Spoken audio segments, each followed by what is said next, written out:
Then Okay.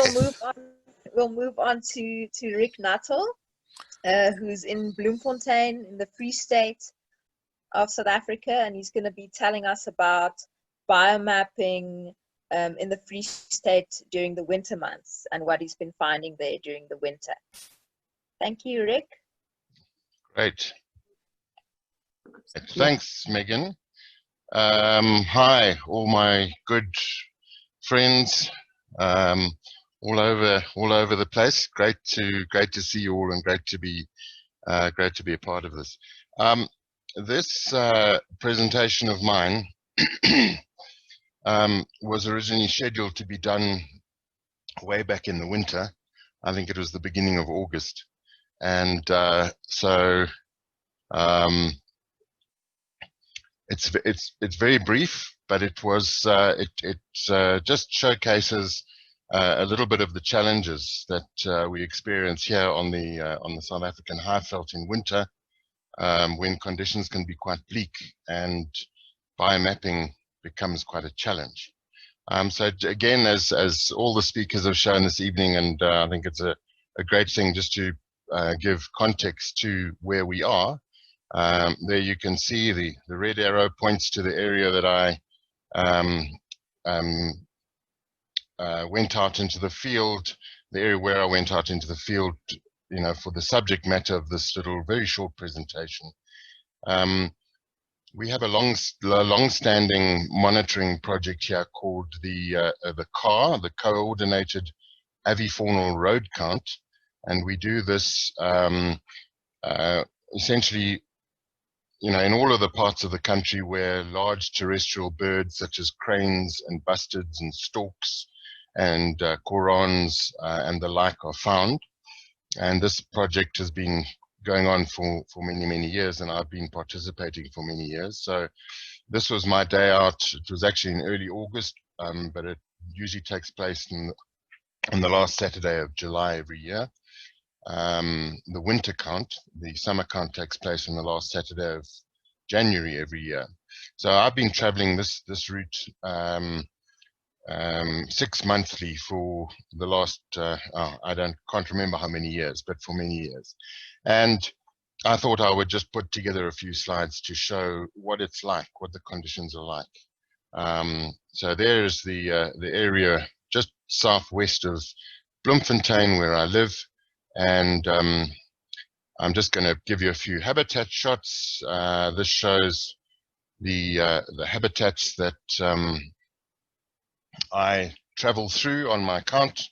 You can see pretty much open grassland with these hills of varying sizes. The hills are vegetated with woody vegetation, and sometimes you know, I can get fairly close to these.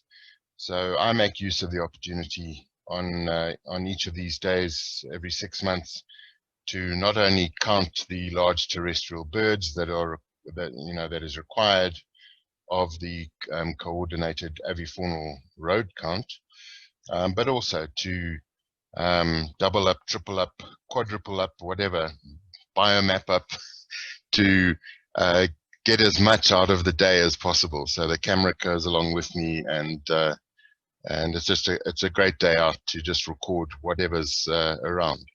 But as I mentioned before, you can see it's brown and dry, and very often cold and windy during this time of the year. And all I've done is I've just put together a few pictures. This is the winter count, and this is just one of the areas. And one of the challenges we have with the large terrestrial birds is if, like this year, where after a number of years of drought, we had very good late summer rains, the grassland in winter looks like this. And there are not many birds, many of our target species, that would even be able to be seen in this grassland habitat, which covers much of the route the sort of 57-kilometer route that I drive every time. This is a fence, you can see in the sort of bottom left of the photograph, and showing climax red grass, Thermida triandra, growing and essentially covering, growing as tall as the fence. You can't even see sheep grazing in these fields. And this is just an extension of that fence line, showing along the road verge how tall the grass is. So this presents a wonderful challenge in a sense, because it shows that the veld condition, the grassland condition, is good, but your target species are very, very difficult to find visually. We do also rely on sound, so birds calling, but on this particular day this year, there was a nice cold wind blowing, and bird activity was very low. That's what it looks like in summer. That's essentially the same spot as the previous slides. So it looks quite different in summer, and there are flowers, plants in flower, so you'd expect, and there are good numbers of butterflies around during summertime, as well as other insects, dragonflies, damselflies. There's quite a bit of water lying around, so you can expect to find good numbers of Odonata and Lepidoptera in particular. Obviously important for the virtual museum projects. This is one of the most productive areas for birds, and particularly the target species. The flat-topped hill there is called Tafelkop in Afrikaans. Essentially a small little tabletop hill, and I generally get a pair of blue cranes here. I get the odd Ludwig's busted. I get a number of northern black corons, usually a few family groups of blue corons. They're not target species, but great birds to get here as well are the all three of our local courser species, so double-banded, Temminck's courser and Birchall's courser, and secretary bird as well. They're quite common in this area. There are a few territorial pairs in this area. So I always look forward to covering this pentad, and I normally spend enough time in it to submit a full protocol, at least a full protocol card, of at least 2 hours from that. But these photos are essentially just to show the conditions. It's not always like this. If we haven't had good rains, you can have almost bare ground where you see this tremendous grass cover that we had this last winter. Okay, so some of the birds that I found on my count. So this is not focusing on the road count, the large terrestrial bird road count. It's some of the other interesting species. We're very fortunate to get good numbers of and diversity of LBJs, larks, pipits, and cisticolas in the central part of the country. And here are 2 spike-heeled larks. You can see quite nicely the bird that I've enlarged. The photo on the right, you can see is Spike, from which the name comes. And they use these vantage points, termite mounds that stick up above the grass. They use those quite often. Just a few other lark species. This is a pretty special little lark that, this is probably the furthest east that the fawn-coloured lark occurs in the region where in the Free State where I live, and I'm always on the lookout for this bird when I go and do my counts. So a lovely 2-tone coloured little lark, a very neat little bird, and this one was feeding on seeds on the edge of the road, so provided wonderful opportunities for photographs. Ant-eating chats are very common. Driving around in the grasslands anywhere in the central part of the country, you'll see what appear to be these little, sort of medium-sized blackbirds sitting on fence posts and fences and telephone lines and telephone poles. And that's the anteating chat. When they fly, they have the white windows in their wings, and they have a beautiful song as well. Something very special being out in the grasslands when it's quiet and you hear the crystal clear whistling songs and calls of anteating chat.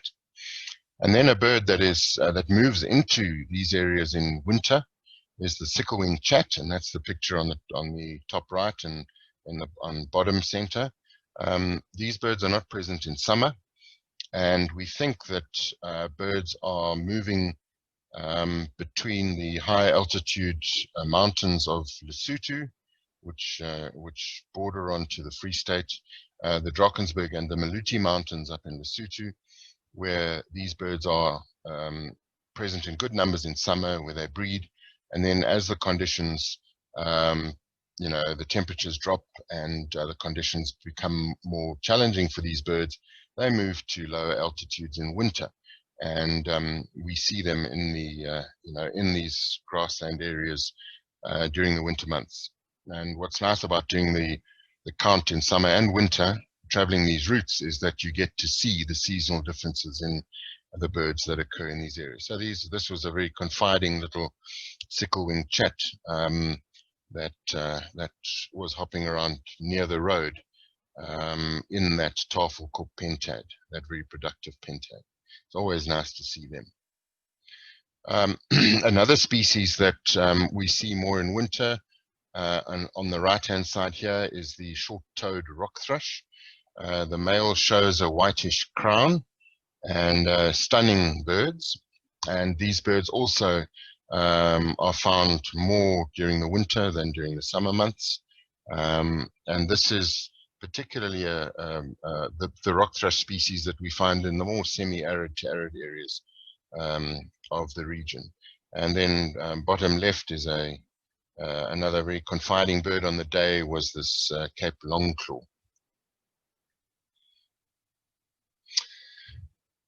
Back to the target species for the coordinated avifaunal road count. Why it's called coordinated, for those who are not familiar with it, is during this period, these last few days, and hopefully all on the same day, the last Saturday of July and January each year, we have teams, people going out counting on their routes that they follow each count all over the country. So it's been coordinated on that day so that we have a snapshot of what birds are around and in what numbers and where they are and what they're doing on that particular day. And I was very fortunate to see some good numbers of secretary birds. It's always wonderful seeing these birds and watching them striding through the grassland. Now, these pictures give an indication as to the grass height, and the birds, they were visible, but if they were further away, very often all you could really see was just the neck and the head of the secretary birds. Now, I was very fortunate to find this pair of birds together, striding through the grassland looking for food. And a little bit later on, I saw another pair of birds, and this is, that two birds, and then this is the same individual. So I saw a single bird. So I had 5 secretary birds on my route, which was great. Lovely to see them and to be able to photograph them as well. And then another of the target species that I was fortunate enough to see was Ludwig's bustard. And these birds often make use of recently plowed or recently planted cultivated lands, also recently harvested cultivated lands. So this was, you can see the backdrop to the bird at the bottom is one of these cultivated lands. And in fact, both of these individuals were seen together. And I was fortunate enough to get them as they moved off and flew off. They were very close to the road, and then they took off. Always nice to see these large bustards. Again, this is the species we get the Stanley's busted and the Ludwig's busted, and sorry, not Stanley's, Denham's busted, which is in the more moist grassland areas in the eastern parts of our country, eastern and southern and southeastern, and the Ludwig's is the more semi-arid and arid zone species. Okay, moving from the birds onto the smaller insects. It's really, really difficult to find Lepidoptera at this time of the year. And in fact, this was the only butterfly, the single individual butterfly I saw on my whole count, on the whole route. Yeah, this is the southern meadow white, which was nectaring on some small little Senecio or daisy flowers. So, well, I was glad to be able to capture that, and it hasn't gone onto the VM yet, but that will be going onto the VM Lepi map. And then I'm always on the lookout for mammals, and at one of my stops, little ground squirrel was active, so I managed to snap the ground squirrel. And as was shown in one of the previous presentations, where snakes are often killed on our roads, I came across this, a very nice record for me in this area. This is a small spotted genet, and nice to be able to add this as a mammal record. It's the first time I've seen one on my route. They are nocturnal, so you don't, you wouldn't see them doing your day drives. But this was a mammal that was unfortunately killed on the road during the night. After putting together that very brief presentation from my car count, I was walking close to home on the 23rd of August, and was very pleased to be able to photograph the first dragonfly of the season for me, and that was the 23rd of August. And it was a male nomad or red-veined darter. This is a cell phone picture. I didn't have my camera with me, but yeah, was very pleased to, again, in this very bleak winter environment that we experience in the high-veld grasslands in the interior of South Africa, and to find first dragonfly of the season. And this heralds the start of exciting times when we can wait with anticipation for the return of the dragonflies, the re-emergence of dragonflies, more butterflies appearing. We've just recently, in the last few days, had our first European bee-eaters of the new season. Various other avian migrants are starting to come back as well. So that's just a very, very brief presentation showcasing some of the challenges that we face in winter in the central grasslands of South Africa. Thanks very much.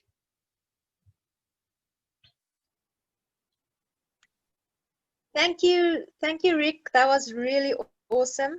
And thank you for putting in a special effort during winter time, try and map whatever you can find. Because I often think that during the winter months, we often get a bit lazy and we tend to think, it's too hard work to go find stuff. But it's exactly then when we really need to go out there and see what's going on. And very cool that you got that dragonfly there in August. So that's very cool. Yeah, I should imagine it was recently newly emerged, so it would have been close to first date of nomads appearing. Yeah.